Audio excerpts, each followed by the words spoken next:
Olá, seja bem-vindo aqui ao canal, eu sou o Capolage, meu nome é Carlos Boni. Se você é novo aqui, já se inscreva no canal, acione o sininho, compartilhe com amigos, com família, é claro, deixe seu like para as Sagradas Escrituras.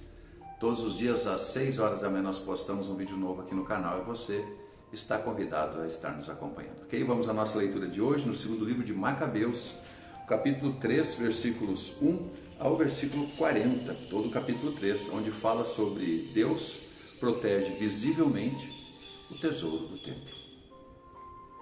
Enquanto os habitantes de Jerusalém gozavam de uma paz perfeita, por causa da piedade e retidão do sumo sacerdote Onias, na exata observância das leis, o templo era respeitado, mesmo pelos reis estrangeiros. Estes honravam o santuário com os mais ricos presentes, a tal ponto que Seleuco, rei da Ásia, subministrava com suas rendas pessoais toda a despesa necessária às liturgias dos sacrifícios. Todavia, um certo Simão, da tribo de Belga, nomeado prefeito do templo, desentendeu-se com o sumo sacerdote por causa da inspeção do mercado público. Como não pudesse vencer Onias, foi procurar Apolônio, de Tarsis, então governador militar da Cilicíria e da Fenícia.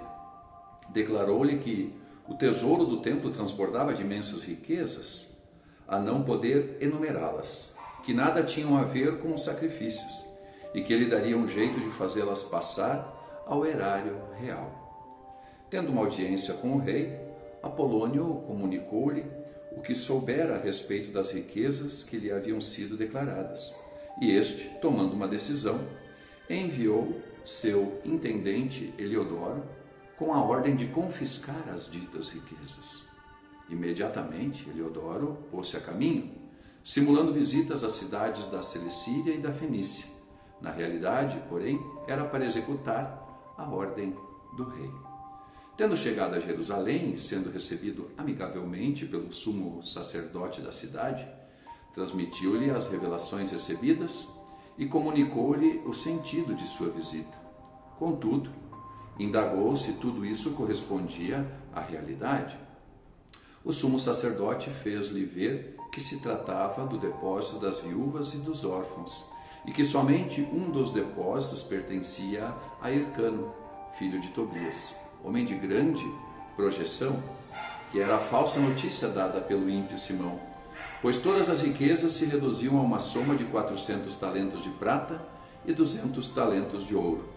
Era completamente impossível defraudar os que haviam depositado confiança na santidade do lugar e no caráter sagrado e inviolável do templo venerado no mundo inteiro.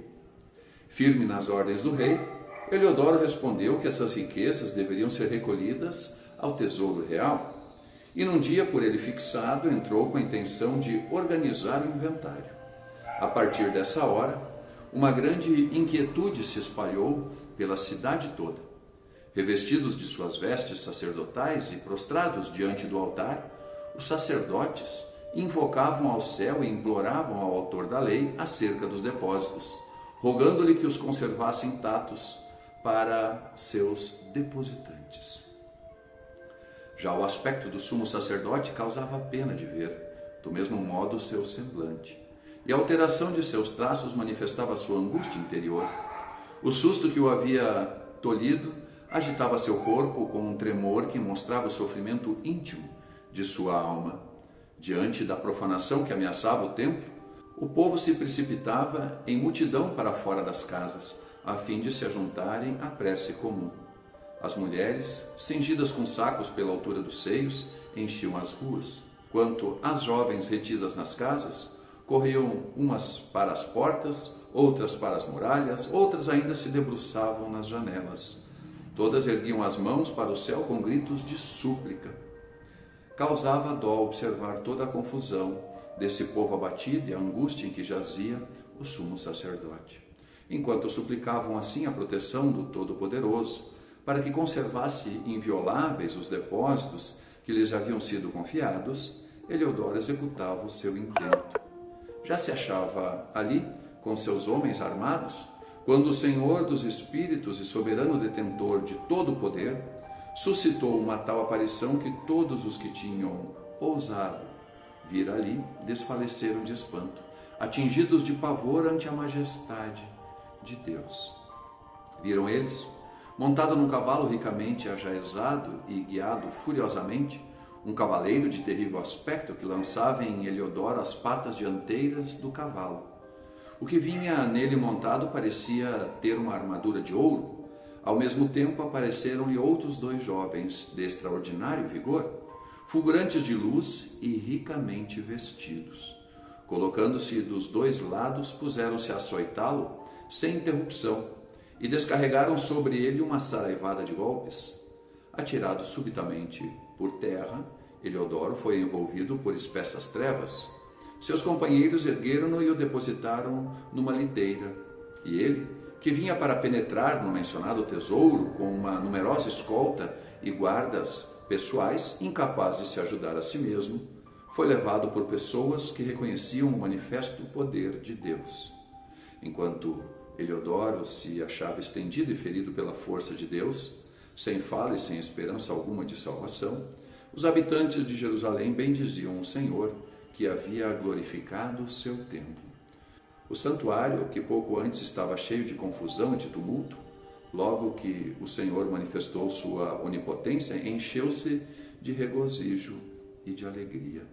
Todavia, alguns dos companheiros de Eliodoro suplicavam a Onias que invocasse ao Todo-Poderoso para restituir-lhe a vida, prestes, na verdade, a apagar-se.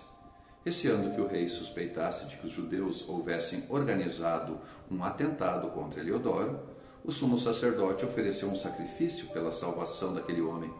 Ora, enquanto o pontífice executava a cerimônia expiatória, os mesmos jovens apareceram a Eliodoro revestidos das mesmas vestes. Achegaram-se a ele e disseram-lhe: "Ser reconhecido ao sumo sacerdote, pois é por causa dele que Deus te dá a vida. Proclama diante de todos seu grande poder, tu que foste açoitado por Deus." Ditas essas palavras, desapareceram. Após ter oferecido um sacrifício ao Senhor, erguido abundantes preces ao que lhe havia poupado a vida e agradecido a Onias, Eliodoro regressou com suas tropas para junto do rei. Testemunhava diante de todos os prodígios operados pelo grandioso Deus aos seus olhos. E como o rei lhe perguntasse que homem julgava ele que pudesse enviar ainda uma vez a Jerusalém, respondeu: "Se tens algum inimigo ou alguém que maquina contra ti, envia-o para lá.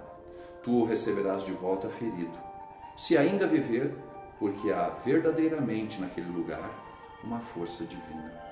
O que habita no céu zela por aquele templo, protege-o e arruína mortalmente os que aí vêm com más intenções." Foi assim que se passaram esses fatos a respeito de Eliodoro e da conservação do tesouro sagrado. Os deixo com sua meditação. Muito obrigado por estarem aqui. Um beijo grande no coração de vocês. Fiquem com Deus.